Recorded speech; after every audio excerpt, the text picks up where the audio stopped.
Welcome to the Spearo Hangout, where we talk all things spearfishing, freediving and foraging. We're three guys from Devon in the UK who are excited to share some of the learnings from our spearfishing journey with you over the coming episodes. We bring in some special guests along the way to help spread some in-depth Spearo knowledge from some of the most experienced people in the scene. Welcome back, bitches. We're back. Hello. You How alright? long? Who knows? Missed your beautiful faces. Who the Yeah, fuck are you missed two? You have a good Christmas? Yeah, good Christmas. How about you? Yeah, not too bad. Have you It been was in a long since? time ago. I know, but it's just been like the weeks roll on and the wind keeps blowing, doesn't it? Yes. That's So we it. apologise for the long absence, but we've been busy. Busy with BSA stuff, busy with personal life, everything. So we can only apologise and ask for your forgiveness. But hopefully we will be throwing out season 3 now this year. Yeah, man. Well, we're aiming to at least try and get one podcast out a month, but if not more. But yeah, we're back and we're running and we're going through, aren't we, lads? So yeah, That's man. it. We got a guest lined up next week as well, so that's cool. Yeah. You got your Looking internet sorted, but you broke your laptop, didn't you? Yeah, I've got my internet sorted now, so no more dodgy robot voice. But I'm currently on my phone, but it'll be sorted by next episode or maybe one after that. Yeah. Tell everybody how it definitely wasn't dodgy porn. It definitely wasn't dodgy porn. It was dodgy rugby. I was watching the Rugby World Cup on a dodgy I don't website. think you I should be got saying virus. that in a public forum, Rich. No, I couldn't give a shit. Yeah, I definitely was not watching the Rugby World Cup on a dodgy website. TV licensing. He lives in Seaton, somewhere. Yeah, no, I definitely wasn't doing that. But yeah, so yeah, we're up and running. We've got guests lined up next week, and yeah, I mean it's been a long old winter. I don't know about you lads, but flipping heck, man. It's No, I was trying to find, like, when I went out last. I don't know, I took a photo, but I think I've been out maybe once in December and not since. And what we now, oh like, really? getting towards the end of February, like, that's by far the longest that I've not been in the water, and I really feel it. I don't know about you guys. Yeah. I Well, you know mean, how much you guys last year and the year before like bully me for my stupid purchases, aka my watch. Every morning I wake up, my watch reminds me the last time that I was in. My watch right now says 135 days. No way. I'm not even fucking joking. 135 days. It's now got to the point where it stopped telling me the hours since I was last in. So yeah, over 4 months, and my polo subsuit that I was so excited about at the end of last year has been worn once in the shower. did you even still fit in it? Fuck you, prick. You're probably the fattest one now, actually, because I've lost a bit of weight. This is true. This is true. But yeah, no, I tried it on, looked like a potbelly pig, and a camouflage potbelly pig, which is really good. But yeah, I need to get in the sea. I haven't dived, as I say, 135 days. So just the winter's just been shit, just demoralized and boo.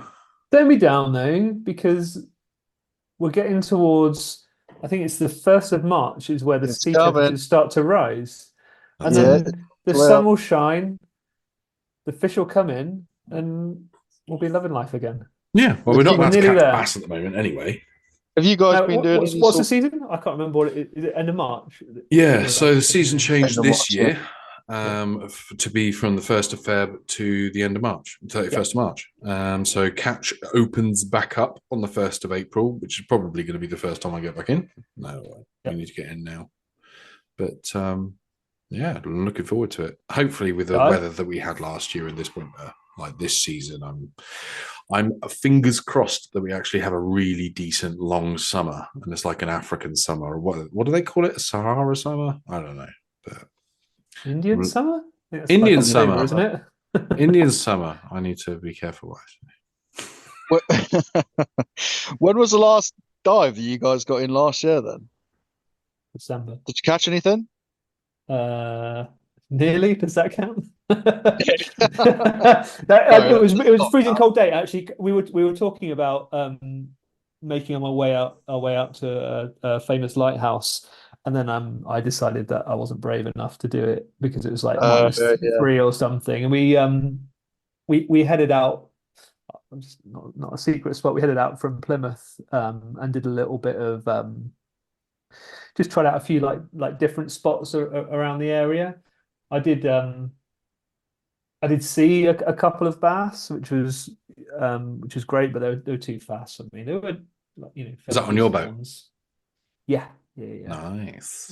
Which Nice. was it was nice to get out before before the winter properly set in. Did you have to do Um, any winter boat prep? Yeah, good question. So I took it. There's a place down the road that does servicing, and it cost me well, best part of 400 quid. So it wasn't cheap. By the time they'd done, all the different things that needed changing, there was also like some kind of thermostat or something that needed doing. Mm. Um, Did they yeah, change best it part of to 400 quid. the winter air? The winter air. They did put some what they call it in the fuel. Um, Antifreeze? No. Well, Yeah, well, yeah. that kind of stuff, basically. Yeah, like the fuels. What's it called? Octane booster, so that it doesn't die off over the winter. Yeah, whatever it is. But Yeah. I guess I mean it was only like a quarter of a tank in there. It would have probably cost me more for the fuel saver than it did for the actual fuel. But Yeah. whatever. What about you, Um, Anthony? Did you get in? When was your last dive? What'd you catch? I was last thing. I think it was actually with Davo, Davo Callahan, and Surprise, surprise. oh yeah, surprise, surprise. On the boat, and I seem to remember actually I caught a really decent bass. I think it was a 65 centimeter plus bass, but that was the day that the whole ripping of my old suit escapade. I'm pretty sure. So it was like I was swimming around with only half a torso and like no crotch strap. So yeah, I'm pretty sure that was the last time I got in. Nice. But no, winter boat prep for me was stick it in the garage and forget that I own a boat. Basically, like I didn't disconnect the battery, didn't disconnect the fuel. Fortunately, I'm a mechanic by trade, so getting it back up to pre-summer standards or summer standards will be hopefully easy because I serviced it not too long before it went into winter anyway. But yeah, I put the premium winter air in and we'll let that out. Change the blinker fluid. have you left-handed spanner? That's it. That's it. So I've made a note to only go on Ben's boat this summer. Right. That's That's fine. That's fine. That's all right. If you want to take twice as long getting anywhere, you crack on. yeah, that's true as well, actually. Yeah. I was only joking, but okay. What's the saying? Proper preparation prevents piss poor performance. That's it. This is the I'll remind 75 you of that next P's. time you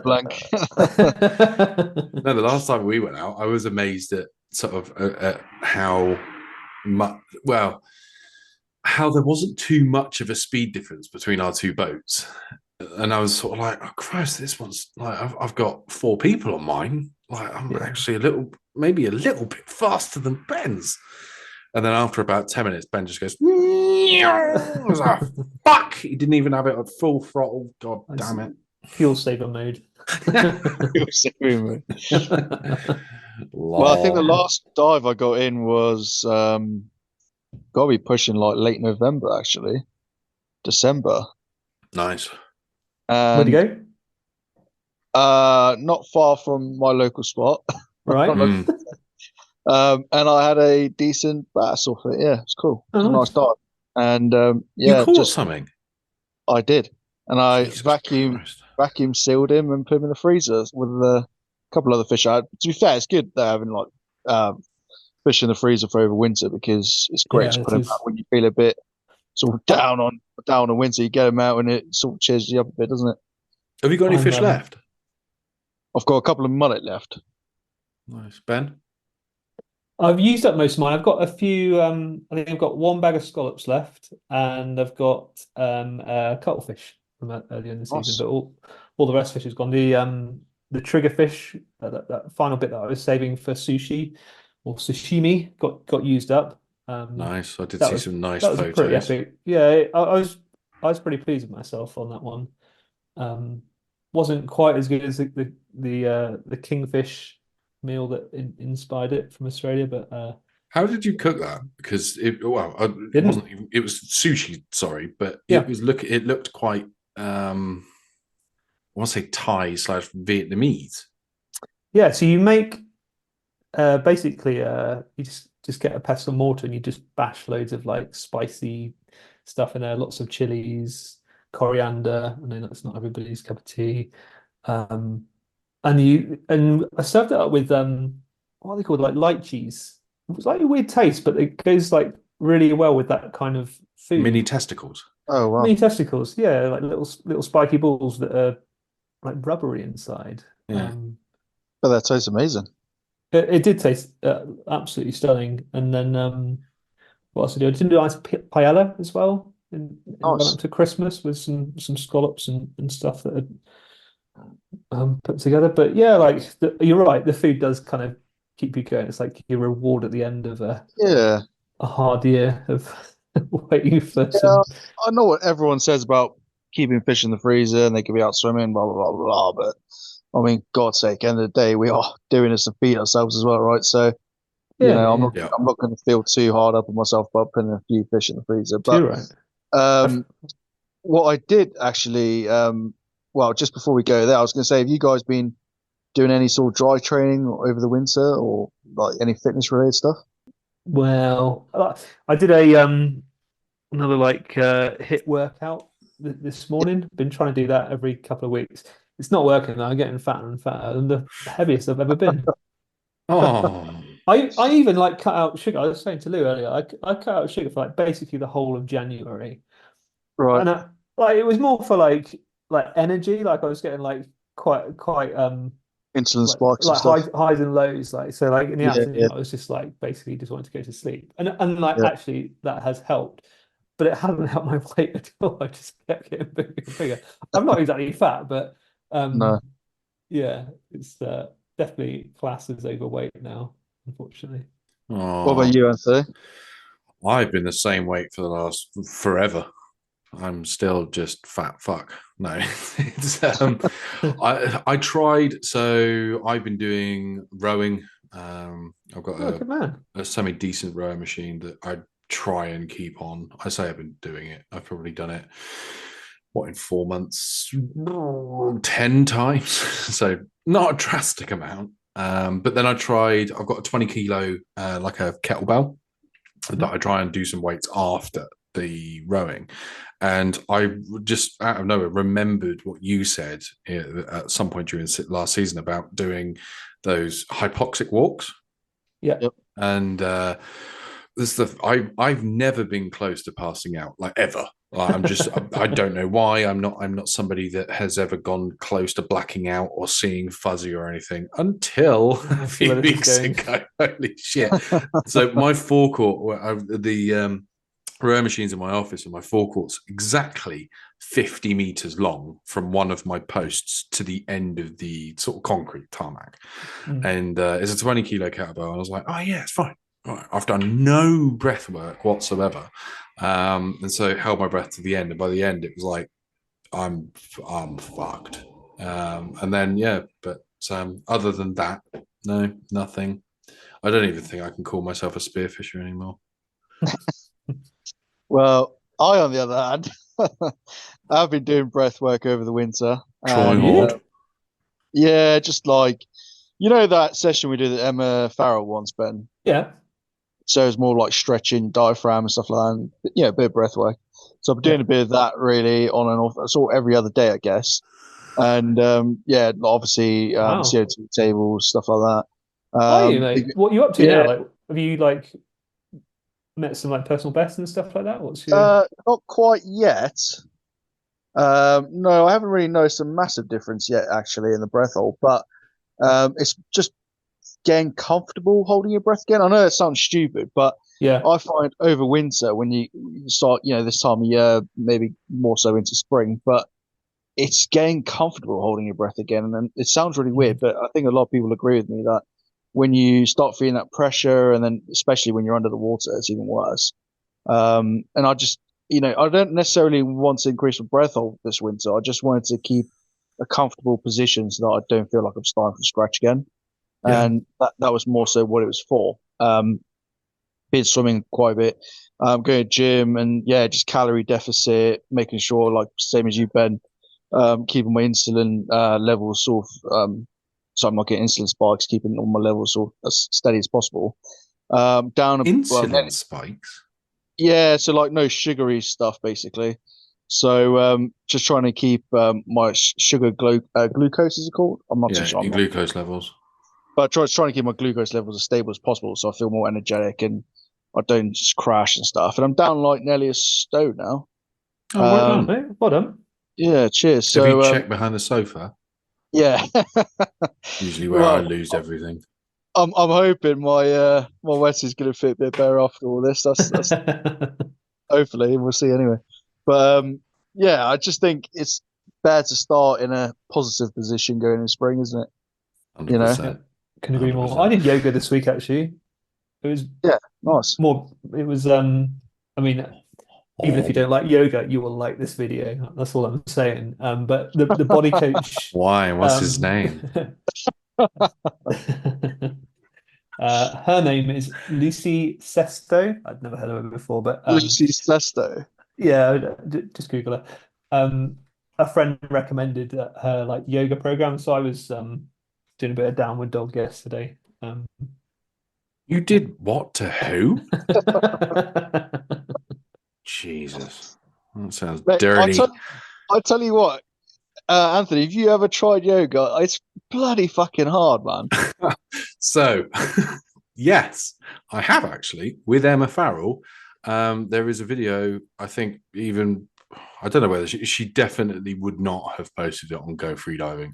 But I did her yoga session when I used to smoke, doing the inhales, outhales with cigarettes. That's about my extent of yoga and breath work. So no, I'm a fucking moron. Well, I tried doing a yoga session the other day, and I had some to you, Ben. I was literally like struggling to keep up, man. It was hard. Like I thought I was quite flexible until I tried to follow along with this. I mean, obviously, she's a bit fitter than I am in many ways, but like the folding of the body thing where I just don't get how the physics of that work. But I don't think I'm going to need to do that under the sea, so it's all right. Well, WD-40. They lost me when they said sit in a cross-legged position, and straight away I can do it. I was like, this is going to go well. I can sit cross-legged, so I might have to give this a go. We might have to give it a go together and record it. Funny, yeah. We'll get. In fact, for the listeners that can't see us because we don't ever upload any videos of this, Ben's feng shui of his room that he records the podcast is always really nice. He's got some. What are they? They're not snake locks. Are they snake locks? No, they're not. What are those plants in the background, Ben? The anemones. No, it's just. Well, they're not banana. They're not banana plant or something like that. Is it banana plant? So it's got a nice white background with the banana plants in the corner and nice uplit. That's the kind of cheese room. plant. Cheese That's plant. Right. I know it's something yellow. Makes cheese. But yeah, we should do a yoga video. You want to do a yoga session in Ben's office? I'm with you. Right, yeah, okay. We can do that. All three of us. A really long-winded way to say. Oh no, I was just trying to give the listeners like an image of the video that we should be making. That whole feng shui thing. But so I know we've been talking about breath work, but I know one thing that you struggled with before we went over with David Mellor was your equalizing. Do you worry about your equalizing getting back in? Have you done any pull work or? Do you know? I listened to an episode of Noob Spirio like earlier on in the year, and he was talking about like nose breathers versus mouth breathers. I don't know if I brought this up on the podcast before. But I've been making like quite a conscious effort to breathe through my nose more. That sounds Hmm. weird, I know, but I think it's actually helping. And like I've been trying to like every week or so just practice my equalizing. So I'm hopeful that when I hit the new season, like I'm going to be a lot less congested and things are just going to work a little bit better. I think you've got to just keep stretching it out and not not let that drop over the winter season because then you're basically starting from scratch. So I'm kind of hopeful that this is it's going to be a bit better this year. Um, and we'll tell, I guess. Do you tape while you sleep? Who what? So, like you're saying, the whole mouth breather thing. Yeah. One thing that I looked into, I think it was a couple of years ago, when you sleep, you will sleep considerably better if you sleep and are only able to breathe through your nose. A lot of people can do it through training. Some people that have got a disposition to mouth breathe while they sleep, you can use a little bit of microporous tape to tape your Right. mouth closed, and then it will force you to breathe through your mouth, through your nose while you sleep. And I Sounds like started torture doing to it. me. No, Oh, so really? so I started doing it a year ago, and You tape your mouth up every no, night. I did in the beginning because it was just my natural state was it was easier to breathe through your mouth than it is your Yeah. nose, especially because sometimes if you've got a blocked nose, one nostril's blocked, and so you're kind of getting half flow and it's stressed, whatever. Yeah. But use a little bit of microporous tape just over your lips, and it's sort of, and you can also, I now do it by creating a pressure in my mouth that effectively forces my mouth closed. But the sleep that you get that night is just so much better, like 1,000 No times way. better. And so yeah, from my point of view, and I chat god awful amounts of shit, it really does work. So yeah, if you Very haven't, interesting, mate.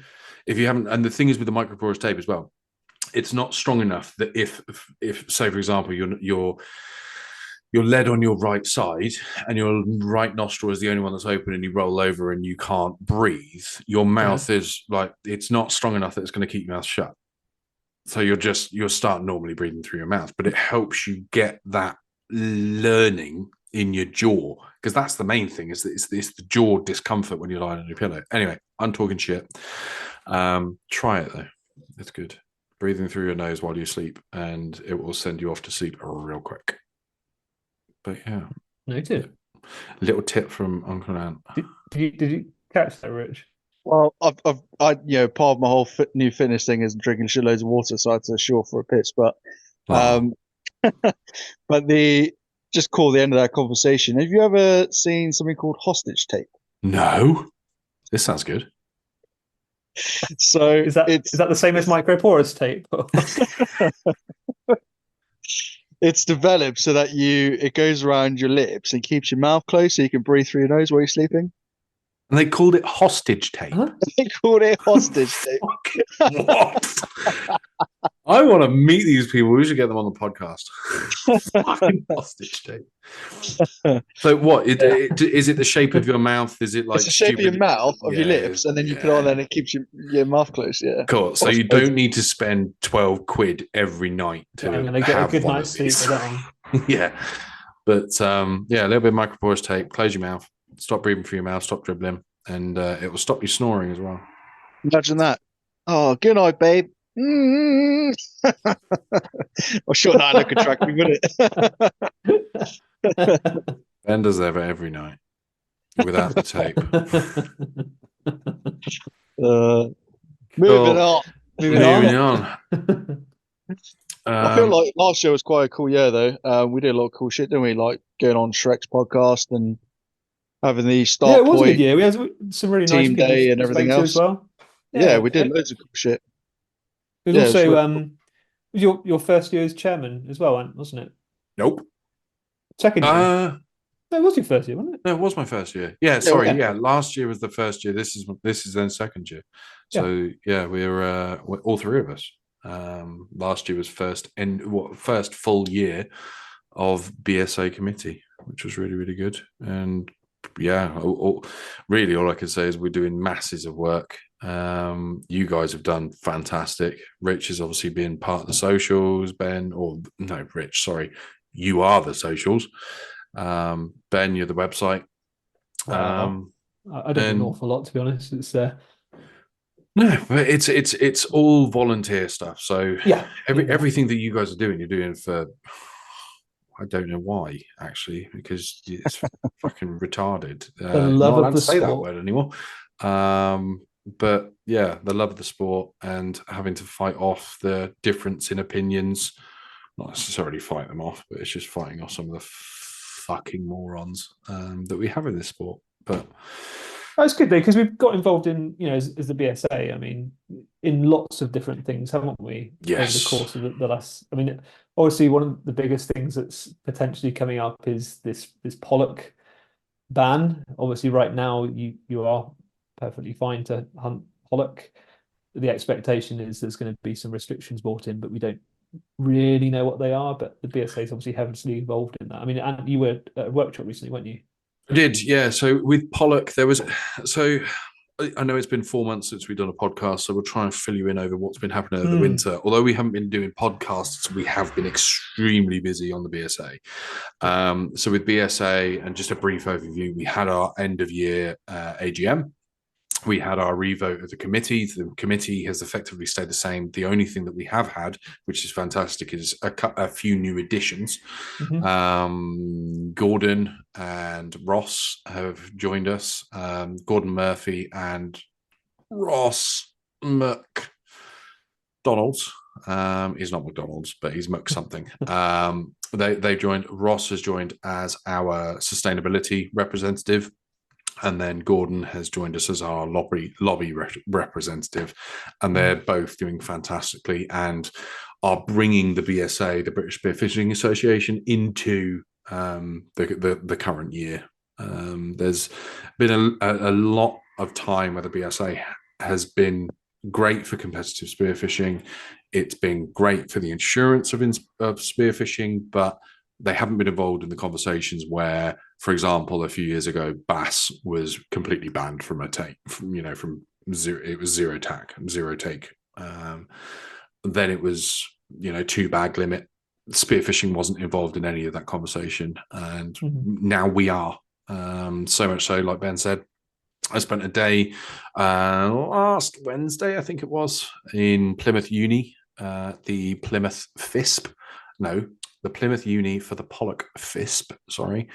And it was talking all things pollock and what's been happening with them over the years, how the commercial sector, how the recreational sector, how the science sector sees the fish. And one of the biggest things that I took away was how little data and research and information we have on pollock.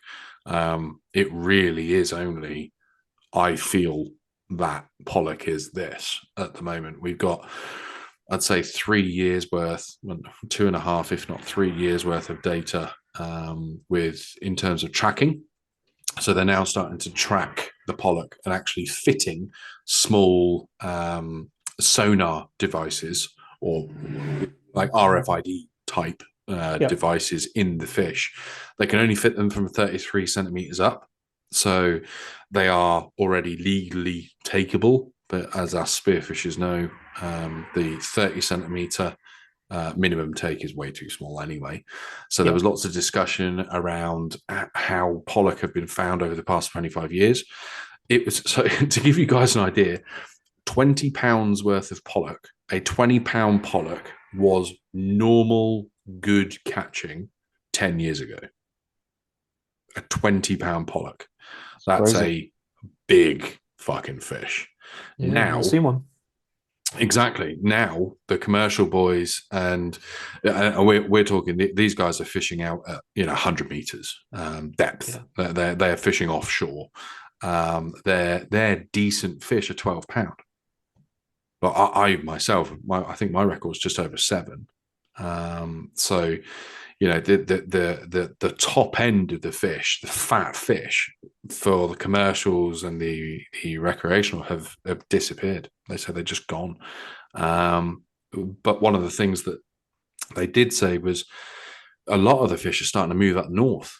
They're seeing big pollock and big shoals of pollock in the likes of Liverpool, where they've never seen pollock before, like ever. And Scotland, for example, and Arian, one of our friends, Spiro friends, he'll testify that the pollock up there are decent size. But there's lots of things going on with pollock. But one of the things that we're, as the BSA, looking to do is try and see if there's anything us Spiros can give for the data. So I'm currently working with CFAS and Plymouth Uni. CFAS are the government body that feeds into DEFRA, and DEFRA are the ones that tell the government what they really should do with pollock. After that workshop, the BSA is now involved with it, and we're going to hopefully try and at least give them some inshore, up to 20 meter depth information as to what pollock we're seeing, the smaller stuff, the bigger stuff, but just give them the data, because they can't track fish under 33 centimeters. Well, if you want to know the health of a future population, you need to know what's going on in the small stuff. Going to try and work with them, but views are probably going to be bag limit in line with bass. Closed season, again, in line with bass. It's hurting the commercials, unfortunately for them. There's mixed opinions throughout our sports. Whether commercials are good or bad, they are what they are. But at the moment, commercials for pollock, it's completely banned this year. Yeah. So they used to have 10 tons per year of pollock to be able to take as bycatch, as saleable catch. What's that, like per boat, do you mean? Or no, for the UK.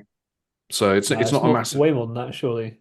No, I'm pretty sure the quota was 10 tons. Unless I'm getting it wrong, and it was just this particular commercial fisherman was 10 tons, but I was pretty sure that commercial catch of pollock was. I thought it was more like 1,000 tons, but it might be. It may have just been this boat then. Yeah.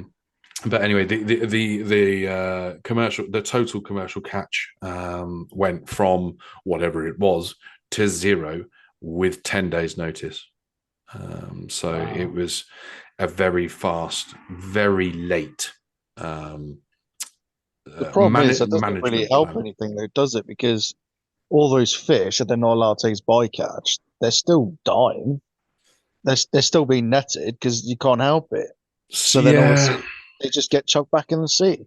So the rules now are there's a bycatch limit, but before they were allowed to catch them and target them, right? That's my understanding. Yeah. So a total allowable catch is 0. Yeah. So what happens to the ones that get netted? They just get chucked back in the sea then? No, again, this is where bycatch, it's terminology. Bycatch is outside of total allowable catch, but it wasn't really, there was only it's not a majorly profitable fish to be fishing for. It's nice. Where they were saying they were getting sort of £2.50 a kilo. Now it's up to 20-25 quid a kilo for the commercials. But it's been stopped, but it's from both recreational and commercial sectors. Everyone has just been saying it's too little too late. You're suddenly coming on and throwing on all of this management.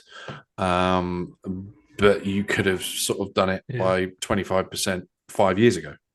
And means that this year we could have carried on catching at a certain percentage. But at the same time, and my biggest shock from the day was that you have these day boats that you get recreational fishers go on, and there's, say, 4 fishermen or 10. I haven't been on one, so I'm not sure.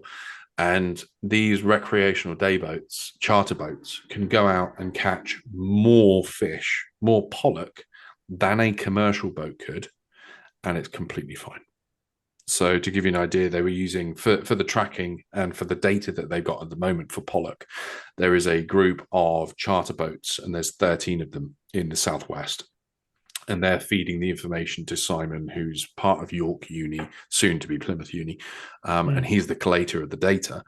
They are catching per trip an average of 34 kilos of fish per trip, and there was 500 and something trips recorded in 2023, which is, it's just a huge amount of fish. Especially, I mean, when you're talking about these numbers, spearfishing has very little impact, but we do have impact.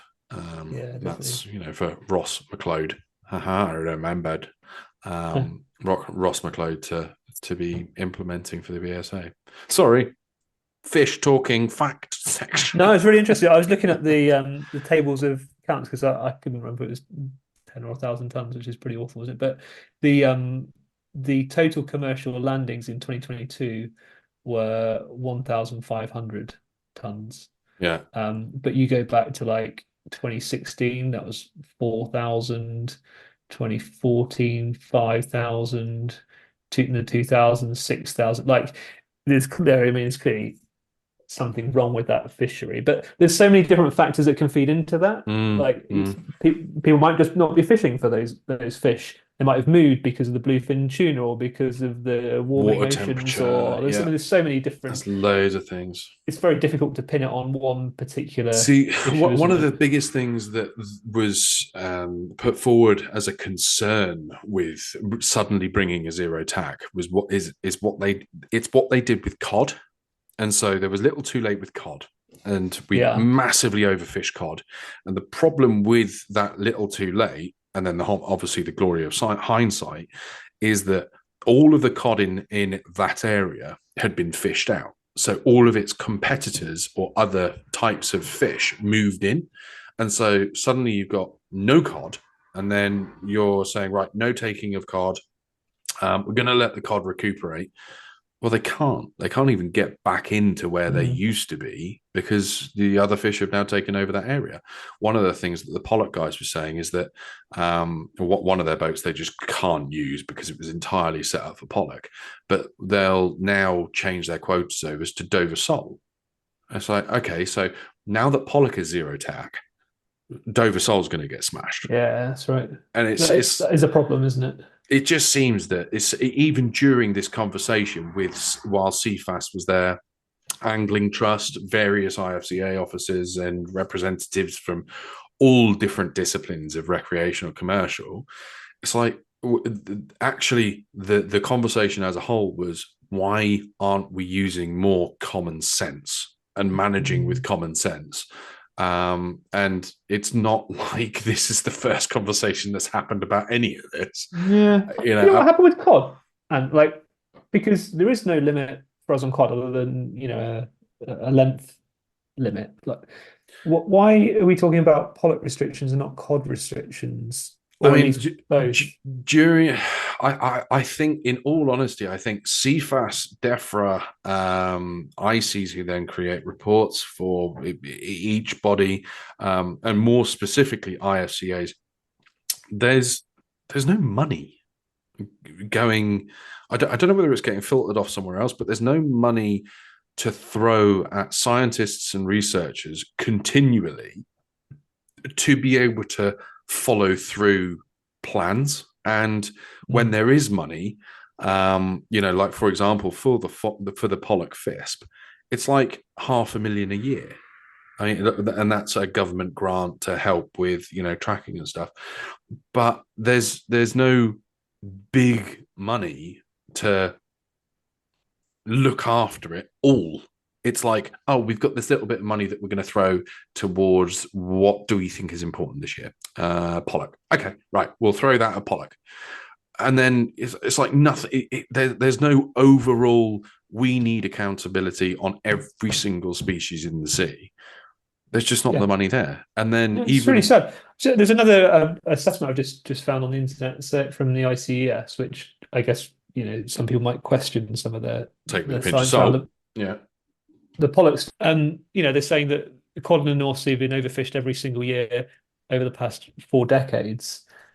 I mean, we all know that cod are pretty rare here, and if you want to catch a cod, I guess Rich, you were lucky enough to catch one, weren't you? Yep.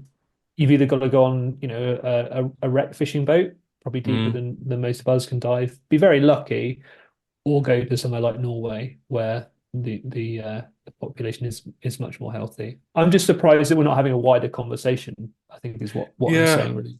I would say one of the reasons that we probably don't have a ban down here on cod is There aren't any. there aren't any. Yeah, Yeah. like there are Well, none to there was catch, yeah, and they're so hard to come by, aren't they? I mean, there was a couple yeah, spotted last year. On the same day that I got that one, the other guys we were out with, they spotted a couple as well. But yeah, they're few and far between, aren't they? That's the problem. And as you say, because I think it's sort of an acceptance issue as well, because people just accept the fact that it is what it is, and no one really questions it. You know what I mean? yeah, yeah. And No, like it's mackerel, like when was the last time you saw like mackerel jumping on the beach like we used to when we were kids? yeah. Yeah, Well, well, and one of the conversations I had with someone at that pollock feast was mackerel is one of pollock's biggest preys, the same as like Yeah. sardines and stuff. And our fishing waters, before it then turns into inverted commas international waters, Yeah. is 12 miles, which both your and my boat can do without breaking a sweat. And once you get to 12 miles, factory ships are absolutely allowed. Mm. So 12 miles off of our shore, you can have a factory freezer trawler come in and scoop up all of the small moving bait that may end up going inshore and feeding, a local population and boosting it for that year or the years to come. Yeah. It's all very depressing, but there is some like more positive news in they're banning some of that from happening for sand eels, I think I read for this coming year. That's obviously pretty crucial to a lot of those kind of stocks. So maybe with a few more kind of initiatives like that. Talk about the events calendar for a second with Rich, only because I need a wee. Be right back. The events calendar, yeah. So we've got quite a few events scheduled in for the calendar coming up. We've obviously got the usual BSA competitions, of which there are 3 planned, I believe, this year, Rich. yeah, I believe so. I'm just Yeah, going to go the on first, to underwaterfishing.co.uk, or you can also go on to the British Spearfishing Association's website. But yeah, on underwaterfishing.co.uk, we can click on events, and in there, all the different BSA nationals as well as their backup dates are listed now. So that was one of the things that we yeah. voted on in the BSA AGM to make sure we put a backup date. So that's really good. So the first one is the Dorset National, which is exciting, Rich. Ringstead. Yeah, that's going to be a cool one. I'd like diving instead. Yeah, you didn't dive last time, did you? Because you were I didn't running the compete. No, Shore Marshal. that's right. Yeah, I didn't compete, but I will be this year. So yeah, it's going to be cool. Brilliant. Yeah, look forward to that one. We then got Sussex and South Seas back this year in June as well. Yeah, nice. I never dived there, have you? No, I've not either. So I'm looking forward to that one actually. Yeah, that'd be pretty exciting. That's at Quite a Bognor lot Regis. of hole hunting, I think. Yes. Yeah, so I've seen it's yeah, it's really interesting. You might need to do a bit of scouting there at some point if you Yeah, I think fancy so. Yeah, I'm fancy a up for it. trip. Yeah, for sure. And then the last one is the Cornwall National in its traditional home of Talon Bay, which Awesome. would be lovely. Looking Yeah. forward to beating all of you. Well, I was going to say all 3 of us can be this year, so we'll be back to who's come first, who's come second, who's come third. That'll be good. I like a bit of friendly Bit competition. of friendly competition, never hurts. Yeah. That'd be awesome. So, other things that have happened. We're going to keep harping on about BSA stuff. We had the AGM, didn't we? Which was an interesting night.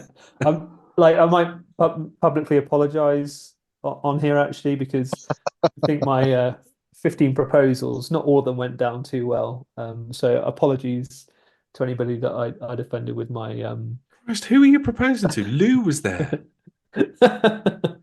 I Oh, well, Jeez. it gave me good entertainment anyway. I was laughing the whole night. I thought, Every yeah. time we had a new proposal, it was from Ben.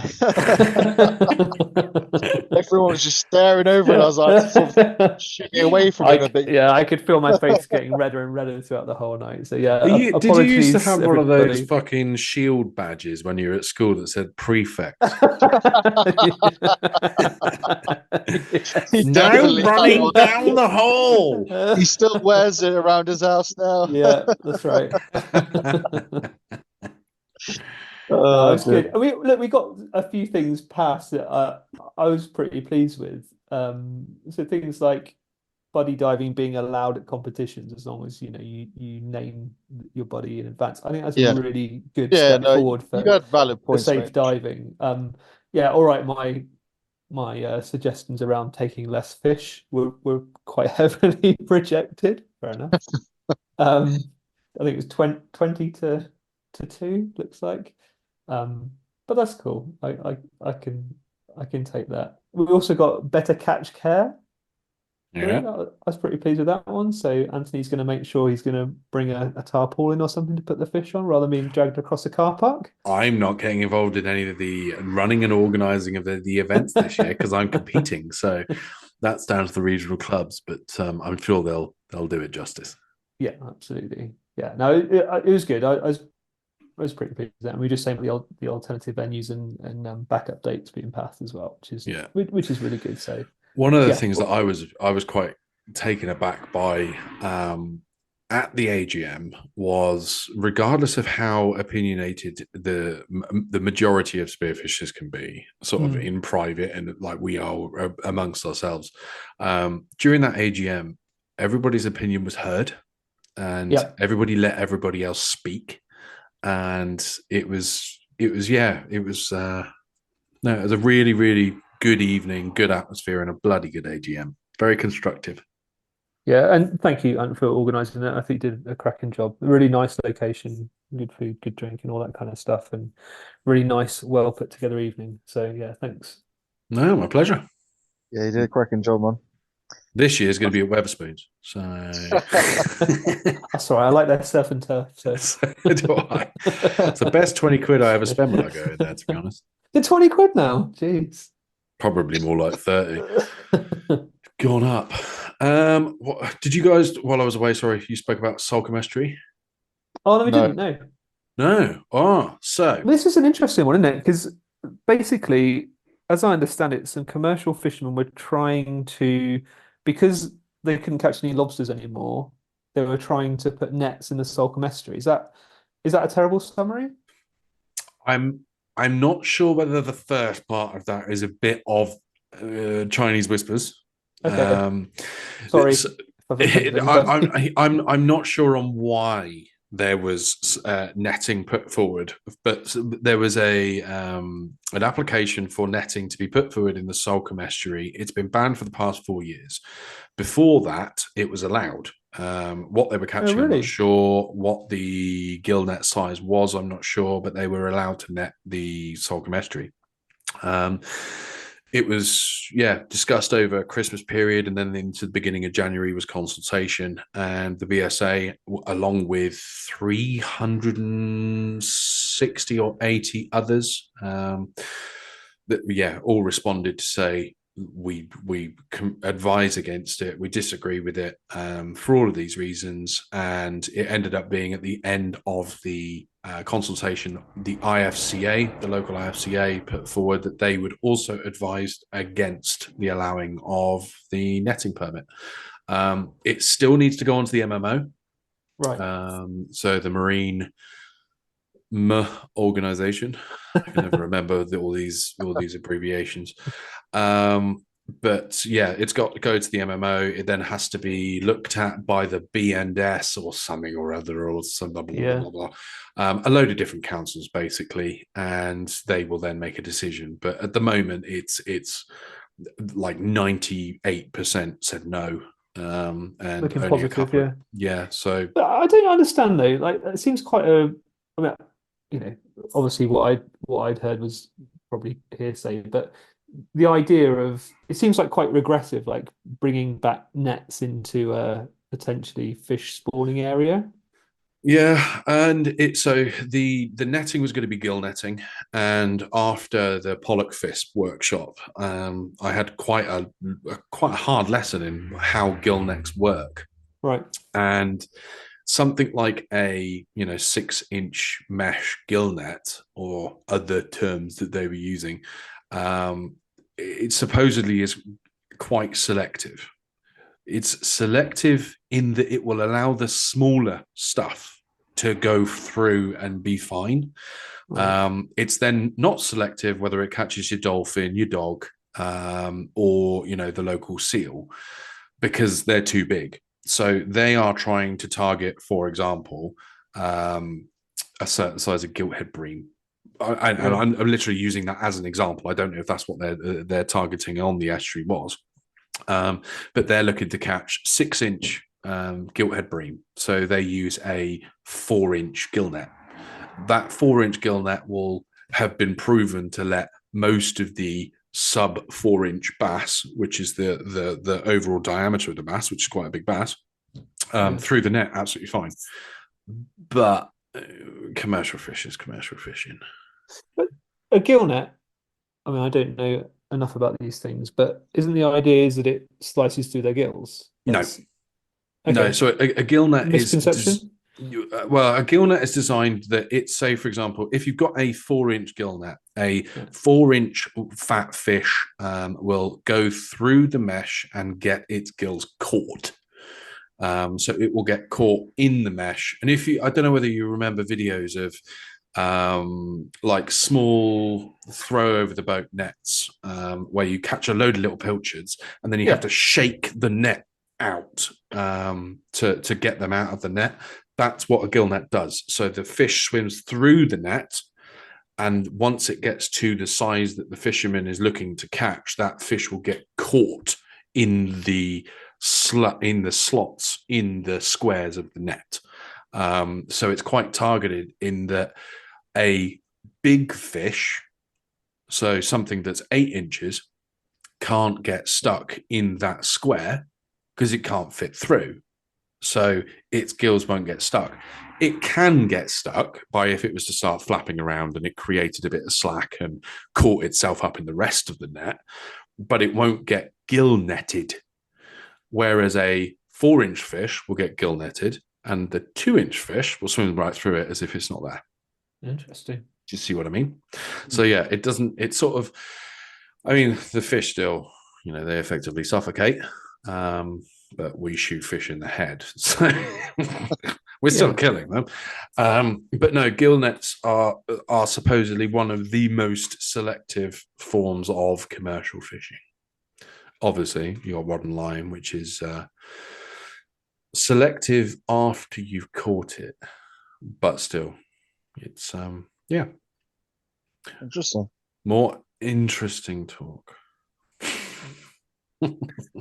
But the best thing that I see from all of this is that we as spearfishing are now having, we're in these conversations. Yeah. Our opinions, even though we're spearfishers, we still have opinions on everything else. And a lot of spearfishers have history in commercial spearfishing, in commercial fishing, or other types of other disciplines of fishing. So just being a part of it and actually having our say and being in that conversation means that when they turn around and say bluefin tuna, like they have recently, there is now an allowable catch of bluefin tuna for recreational fishers, then we can be in that conversation. We were in the conversation. We were in the consultation for bluefin tuna. Mm-hmm. We haven't got any allowance for bluefin tuna because the current quota is for catch and release. So there is a 16-ton quota for catch and release, and if for whatever reason when you catch a bluefin tuna it dies, there is 16-ton allowed to be kept. And when I say kept, it needs to be kept and then immediately on landing given to the local MMO or the IFCA. Right. They then use that for research or for, whatever, if it's a decent enough fish and they decide to Hang sell on, it. they're using 16 ton of tuna for research. So 16 ton is the total allowance of Yeah. dead catch. Yeah. And they've decided 16 ton is enough out of the fishery. Interesting. Which, to give you an idea, the average bluefin tuna is 200 to 250 kilos. Yeah. So if we're going to say 250 kilos of fish, it's only 64 fish. Mm. It's still 64 tuna, but yeah, they when it comes to research, it might be that they stick it straight on the market and the MMO put the money back into other things that they do. But do you know how you age a pollock? There's a little thing in their head, isn't there? It's like a tree. Their ears. Mm. Their ears. So you chop their head in half, you take their ear out, and it's like a tree. As they age, they get rings in their ears, their cartilage, their bone or their cartilage. It grows a ring around the outside, and that's how you age them. So if you guys we're gonna have to try this. don't start sending me a load of fucking heads, please. But at the same time, Simon, the chap that's running the pollock workshop and doing all the pollock data, he specifically asked me for pollock heads. So really, because I think he said he's done 50 odd heads. So there's still not much research on pinpointing exact ear sizes. They're not called ears, but for lack of a better phrase, there's not much data on the different sizes versus the fish length, weight, and all of that. Okay. So if you guys do have, if you are catching a lot of pollock, please do record, and this goes for all of your fish, and actually is something the BSA I'm hoping is going to build and release this year. That we want all of the data. So where during the podcast last year we all spoke about doing the species competition, and it was awesome fun. It was like the best sport that I've had fishing, in my lifetime. Please keep the data on your fish. So please weigh them, measure them, and try and obviously, if you've got the knowledge, try to gender them. That'll piss off a load of people. Gender's fluid. And dissect their heads and look how many rings they have. Yeah, no. Just cut their heads off and freeze their heads. I think Simon actually wants them fresh. So if you're local to Plymouth Uni, send all of your fish to the marine station there. Just chop all their heads off and send them there. Say that Anthony said Simon said we're allowed. That count for everything else I hunt, like pheasants and. Yeah, I don't know if Simon the pollock man is going to be much used to pheasants, but no, as we said earlier on, the data is deficient on pretty much everything bar bass. And bass, the bass response has been fantastic. From everybody I speak to, they can just say, oh yeah, we had it really, really bad over the past 10 years. But the way that bass have now come back and the bag limit and stuff, it's awesome. Bass are doing really, really well. Well, if we can get all of our fisheries like that, we're going to be happy days. So yeah, agreed. And on that data point, we have got a survey out, haven't we, as well? So there's a few surveys knocking around to try and put in some data around how much spearfishing brings to the economy, which is a really important argument to bring to these kind of meetings that you're attending. So yeah, if you guys listening, spearfishing, UK spearfishers, and you haven't filled out our survey yet, please do. It's on, I believe, on the BSA Facebook page. Yeah, and that also goes for people that aren't in the UK. If you've come over to the UK or the UK is one of your sort of yearly tours, please fill in the survey and in the notes just say that you live in Greece and you visit the UK regularly, because what we're trying to do as the BSA with that survey is, again, like Ben said, collate the data of how much the spearfishing community puts in monetarily, and so that gives us more of a even more of a shouting block when it comes to these conversations. Because if we can turn around and say, we're only 1,000 UK Spearos, but we spend 5 million quid a year, versus that, Angling Trust might have 500,000 people, but if they only spend 50 million a year, well, we spend 20x what they do. We spend 50x what they do. Me and Gordon have gone through it. Gordon Murphy have gone through it, and we estimate we are anywhere from 5 to 15 times more expensive per fish than rod and liners. Yeah, I can imagine that. I mean, I know rod and liners that will go and spend £1,000 on a weekend on a decent set of rods. You look at somebody that's fishing specifically for blue shark or bluefin tuna. The gear that they use, those boys are using like what they call it, Catina wire, or that braided steel. Their rods have got to be £2,000. I'd have thought, or their setups at least. And you're fishing for bluefin, you got 5 or 6 of those trawling out the back of your very, very expensive boat. But for us, for the normal recreational people, I'd say we're easily 10 or 15 times money wise what the rod and liners are. So please fill in the survey. If you can't find the survey, go on Facebook, ping us a message, and we'll get it to you. Yep. Well, just to change the subject a bit, we've got the Euro African Championships coming up, haven't we? It's coming up really fast, isn't it? It's in like the end of March.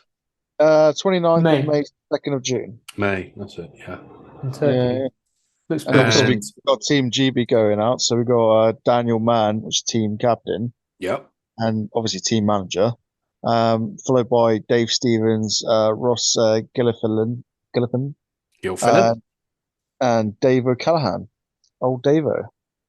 Nice. That's a good team. There's some very experienced Spearos there. Yeah, that's going to be cool, man. Looking forward to the results of that one. Yeah, I was talking to Dan about how he was selecting the team, and depth is one of the things there, and the variety of diving. And I couldn't think in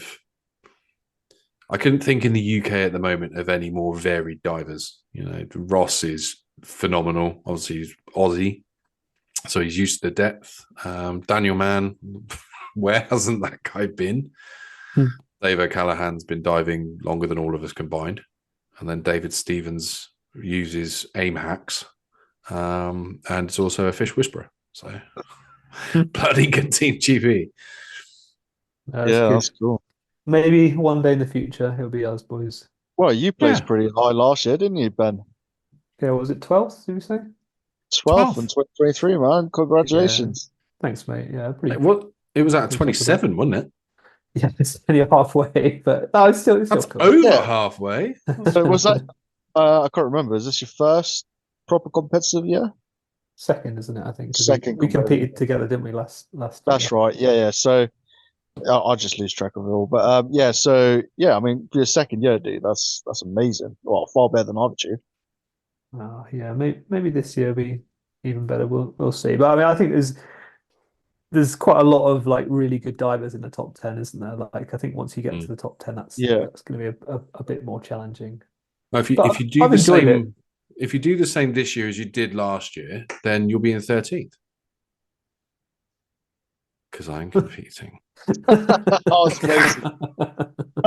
right. I'll fill you in, you fucking slow fuckers. Jesus Christ. Lol.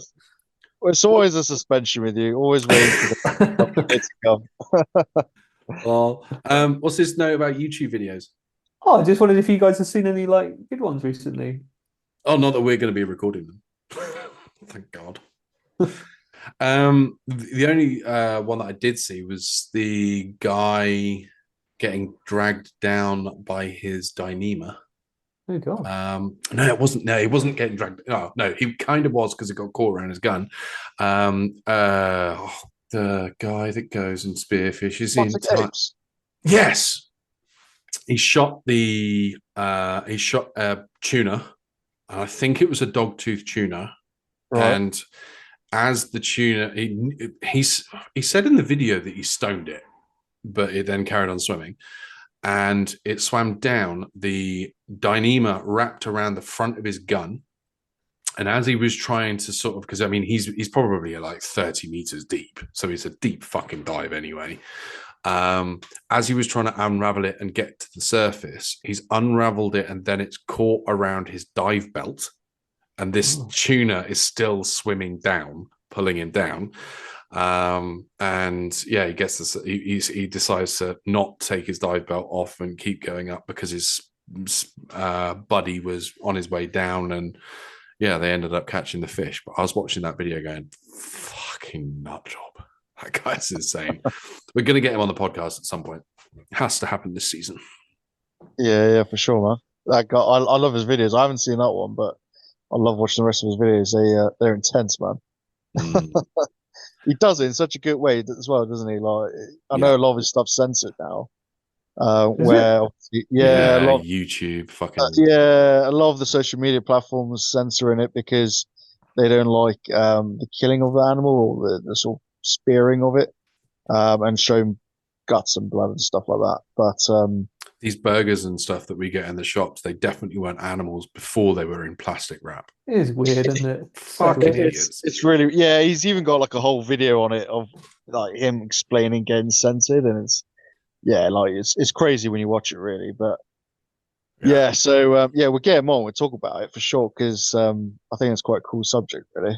But yeah, I mean, everyone's happy to eat sushi, but they just don't want to see it die.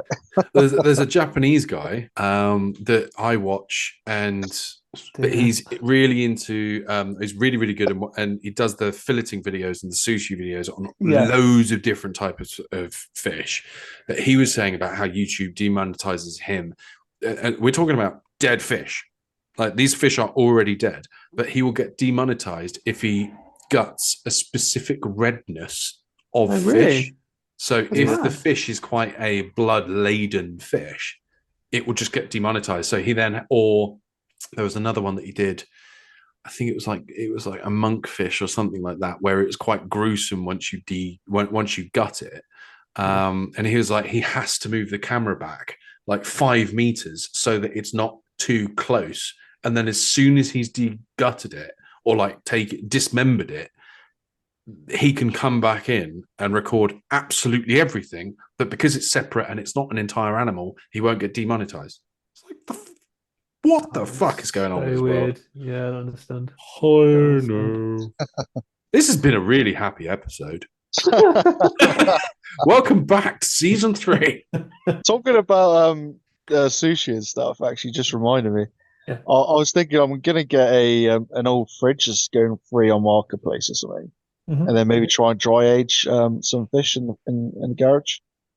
Anyone got any experience with that? Or I mean, like, I often age them for like 4 or 5 days, but I don't think it's quite the same as what Is you that on purpose, or you forget that you got them?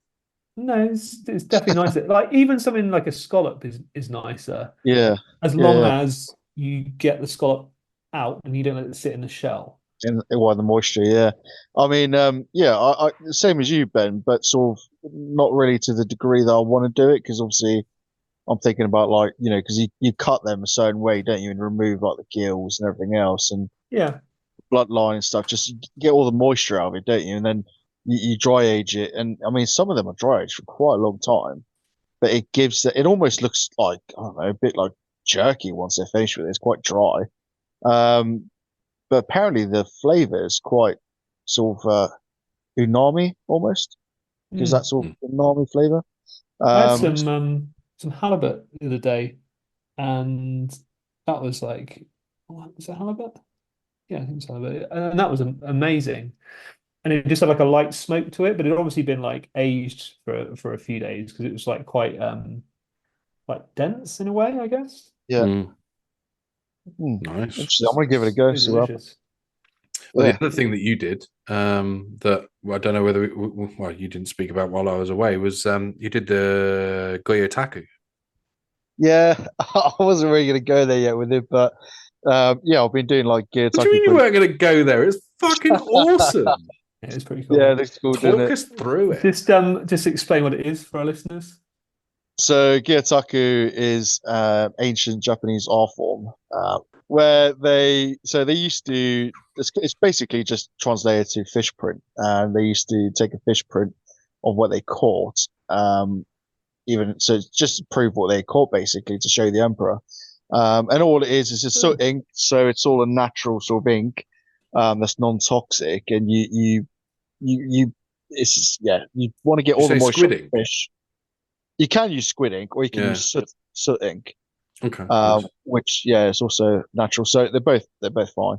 And yeah, you get all the moisture off the fish. You put the ink on the fish as you. There's a bit of a technique to it, and then you use like a rice paper to put on top and do the fish print. And then yeah, it's quite cool. It gets all the definition of the scales and sort of all the crevices and nooks and everything. It's quite cool actually because you can see.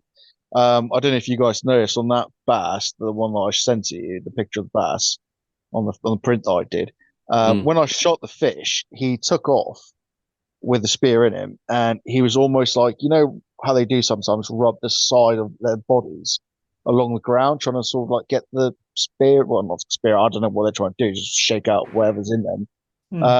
But he obviously damaged his scales when he did that.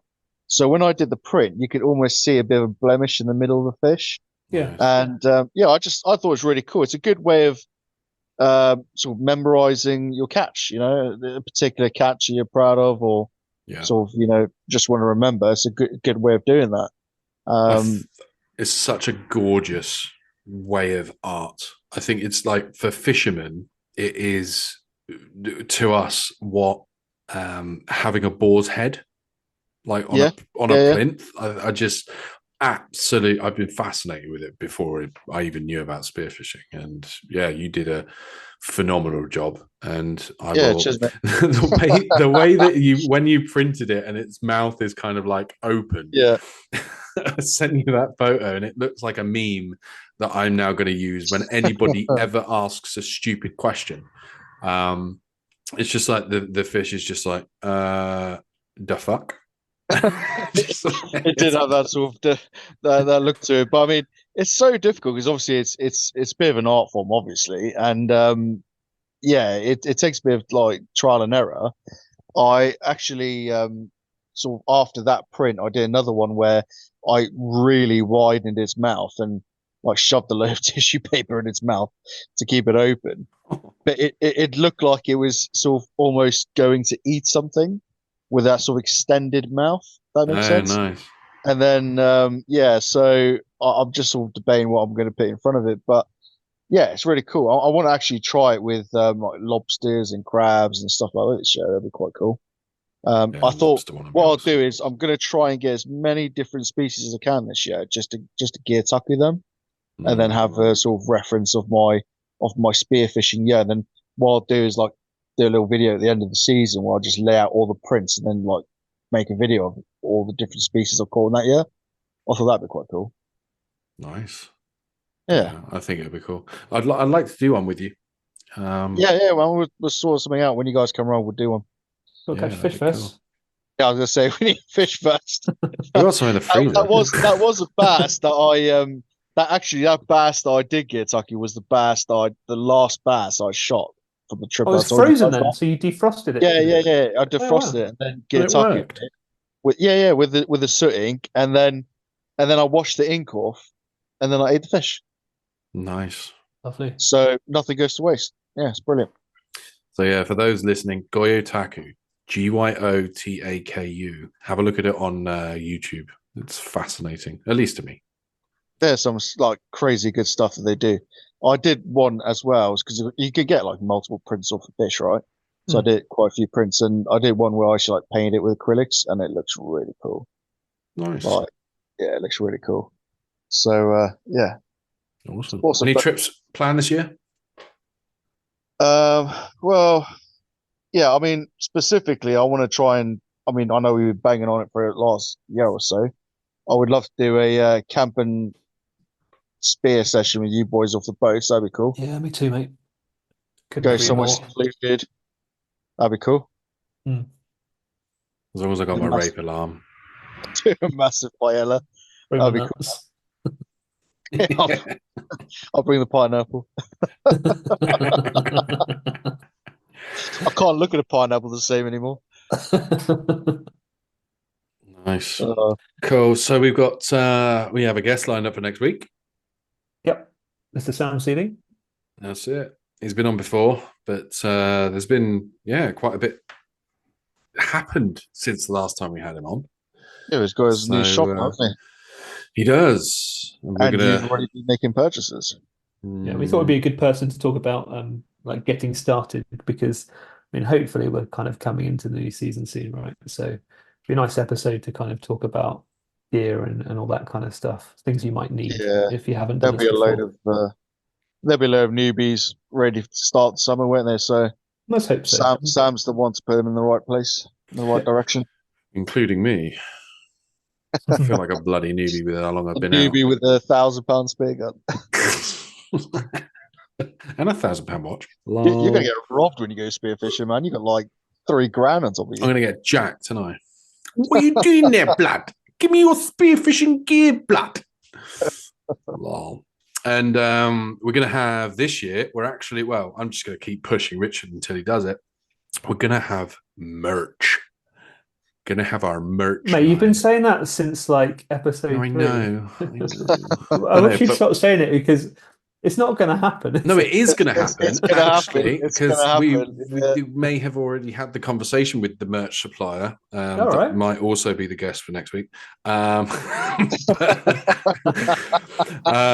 We just need to put all the pressure on him. Yeah, we're going to sort it out. But Sam's going to be selling our merch for us through his. We've already got the design that we wore down at the spearfishing store, which was the really cool awesome T-shirts. Who made that logo again? Which remind us. That was one of my guys in our club then, Simon Harrison. Awesome. So thanks, Simon. Yeah, he did the. I don't know if you guys remember, but what you probably do is the saw that he painted with like the guy's. Yeah, he did that. So that's in my office. That's cool. Nice. But so Sam's going to be stocking for us, and he'll be selling them through there. So that'd be cool. We will get that sorted this year so that you guys can start repping the podcast, because us three are just fucking so cool.